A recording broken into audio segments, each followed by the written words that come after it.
ఇక 41 మంది మావోయిస్టులు లొంగుబాటు, పోలీసులకు 24 ఆయుధాలు అప్పగింత, డీజీపీ ఎదుట గొల్ల రవి ఆలియా సంతోష్, కనికారపు ప్రభంజన్ ఇతర నేతలు సరెండర్. నిన్న మనం ఒక వార్త చదివినాం. గొల్ల రవి ఎక్కడ, మావోయిస్ట్ గొల్ల రవి ఎక్కడ అంటే గొల్ల రవి లొంగిపోయిన పరిస్థితి ఉంది. థ్యాంక్స్ గాడ్ అని చెప్పుకోవాలి. ఎందుకంటే ఎన్కౌంటర్లో వేసేస్తామేమో అనుకున్నాం మనం. కామారెడ్డి జిల్లా గజగజ వణికింది గొల్ల రవిని. ఏడున్నాడో చూద్దాం. ఇక మావోయిస్టులపై ఆపరేషన్లు ముగిసిపోవు అంటున్నారు డీజీపీ శివధర్ రెడ్డి. మావోయిస్టు క్యాడర్ను నాయకత్వం తప్పుదారి పట్టిస్తుంది. మార్చి 31 తర్వాత కూడా భద్రతా బలగాలు ఆపరేషన్లు కొనసాగుతాయి. తెలంగాణకు చెందిన 54 మంది కూడా లొంగిపోవాలని హితవు పలికిన్లు. మరి గొల్ల రవి లొంగిపోయిందంట. ఆడ చూద్దాం ఒక్కసారి. గొల్ల రవి 4లో ఉన్నది. ఒక్కసారి వార్త చూద్దాం. గొల్ల రవి లొంగిపోయిన వార్త వచ్చింది. డీజీపీ శివధర్ రెడ్డి ఎదుట 41 మంది మావోయిస్టులు లొంగిపోయారు. వారిలో కామారెడ్డి జిల్లాకు చెందిన రాష్ట్ర కమిటీ కార్యదర్శి ఎర్రగొల్ల రవి ఆలియా సంతోష్, మంచిర్యాలకు చెందిన కనికారపు ప్రభంజన్, ఒడిషా ఛత్తీస్గఢ్కు చెందిన 6 డివిజన్ కమిటీ సభ్యులు, 2 సెంట్రల్ విజన్ కమాండర్లు ఉన్నారు. మిగతా మావోయిస్టులంతా ఛత్తీస్గఢ్కు చెందిన వారిగా డీజీపీ శివధర్ రెడ్డి వెల్లడించారు. వారి వద్ద ఉన్న Insaan LMG 3 AK-47, 5 SLRలు, 7 InSAR rifle, ఒక BGL గన్, 4 303 రైఫిల్స్, ఒక సింగిల్ షాట్ రైఫిల్, 2 ఎయిర్ గన్స్తో పాటు 42 మ్యాగజైన్స్, 733 బుల్లెట్లు, 8 షెల్స్ పోలీసులకు అప్పగించారు. మంచిగానే ఉన్నది కథ.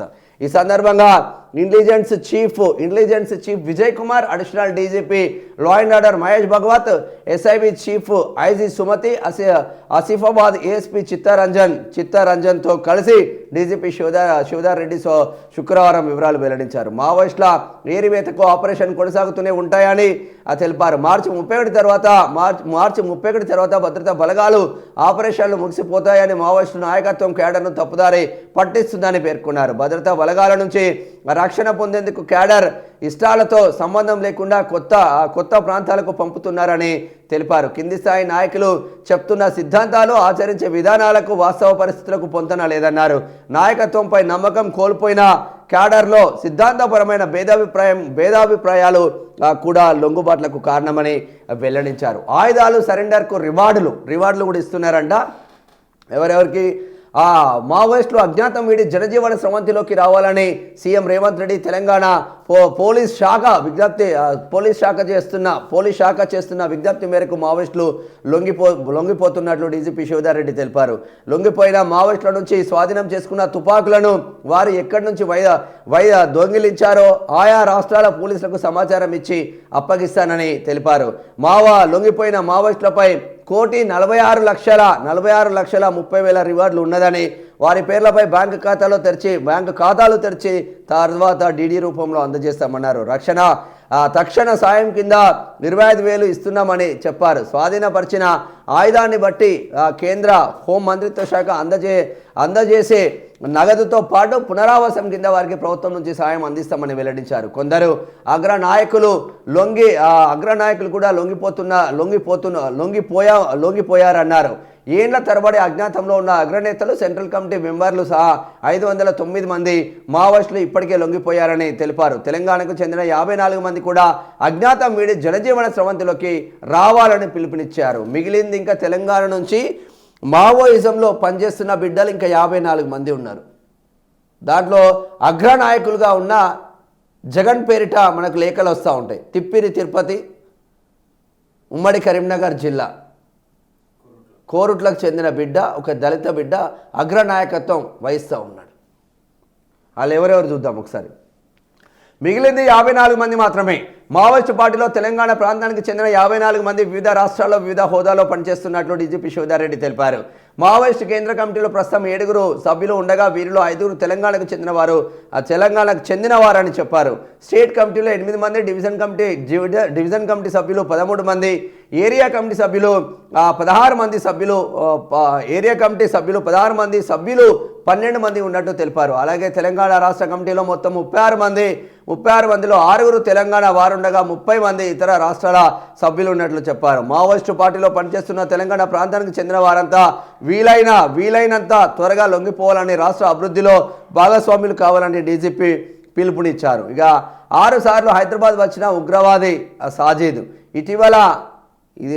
ఇటీవల ఆస్ట్రేలియాలోని సిడ్నీలో కాల్పులు జరిపిన ఉగ్రవాది సాజిద్ అక్రమ్ 1998లో ఉద్యోగం కోసం హైదరాబాద్ వెళ్ళాడు. అక్కడే యూరోపియన్ యువతిని వివాహం చేసుకున్నాడు. డీజీపీ శివధర్ రెడ్డి తెలిపారు. దేశాన్ని విడిచి వెళ్ళిన 27 ఏళ్లలో అతడు 6 సార్లు భారత్కు వచ్చి వెళ్ళినట్లు ఆధారాలు ఉన్నాయని 2000 ఇక ఇది వాళ్ళకు సంబంధించింది. సరే, ఏది ఏమైనప్పటికీ తెలంగాణ బిడ్డలు చాలా పెద్ద ఎత్తున 25 ఏళ్ల తర్వాత జనంలోకి వచ్చిందంట. ఎవరు?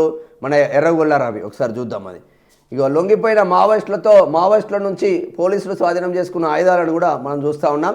25 ఏళ్ల తర్వాత జనంలోకి కామారెడ్డి జిల్లాకు చెందిన మావోయిస్టు నేత 25 ఏళ్ల తర్వాత అజ్ఞాతం వీడారు. పాల్వంచ మండలం ఆరేపల్లికి చెందిన ఎర్రగొల్ల రవి ఆలియాస్ సంతోష్ 2001లో ఇంటర్మీడియట్ చదివేటప్పుడు మావోయిస్టులు కలిశారు. కామారెడ్డికి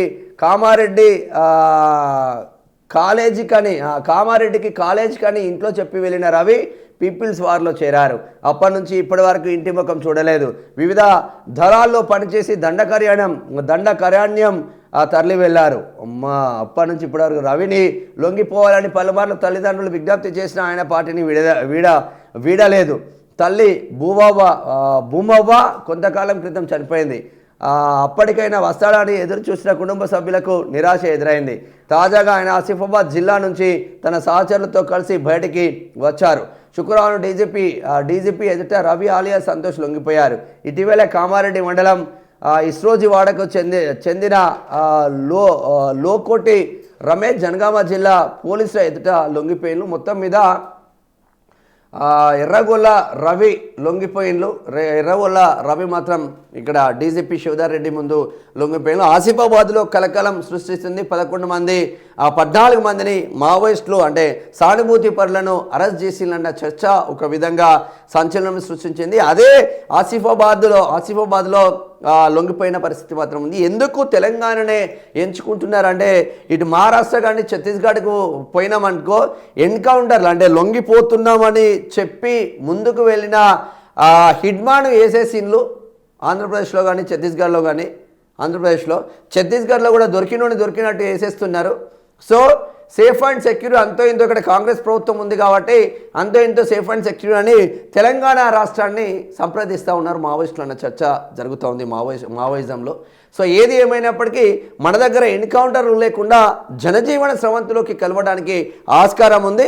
మిగతా మావోయిస్టులు కూడా తిరుపతి అటువంటి అగ్ర నాయకులు కూడా మీరు లొంగిపోతేనే మంచిది.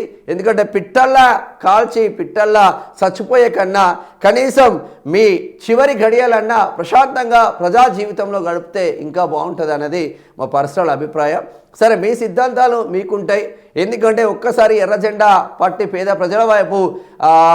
ప్రజల కోసం కొట్లాడితే మీ సిద్ధాంతాలు ఏందో మాకు తెలుసు కాబట్టి. కాకపోతే ఇప్పుడున్న సిచ్యువేషన్స్కి మార్చి 31 జనవరి 2026 కల్లా మావోయిజం అనే పదం లేకుండా చేస్తామని ఇక్కడ చెప్తున్న వాక్యాలు మాత్రం చూస్తూ ఉన్నాం. ఇది మావోయిస్టులకు సంబంధించిన